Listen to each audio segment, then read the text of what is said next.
Dada, sizga surprizim bor. Onang deyimagirda bolasi. Shu surprizlaring bilan bir kun meni ado qilasan. Qanaqa surpriz yana? Dada, zo'r surpriz. Xursand bo'lasiz eshitib. Sen surpriz etsang, xursand bo'lishga ham qo'rqaman. Ertaga darrov bitta palakati chiqadi orqasidan. Dada, 1 yil oldin sizga bildirmasdan bir hunarmandga shogirdga tushgandim. Qo'limdan ish kelib qolganiga bugun birinchi pulimni berdilar.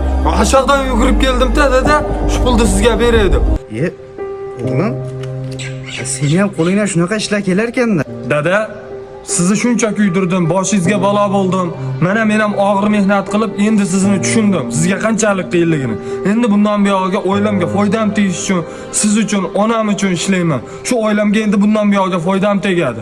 Ustozimda men shu pulni dadamga berib kelay deb ruxsat olib keldim. Kechga kelaman, xudo xolasa. Osh qilib o'tiramiz, dada, yaxshi o'tiringlar. Buni qayerga qo'ysam ekan? Pullarimga qo'shib qo'ying.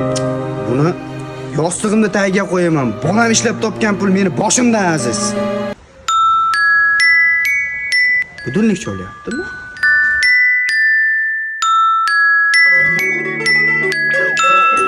Ha, onang deyimagirda bolasi tushmagan u.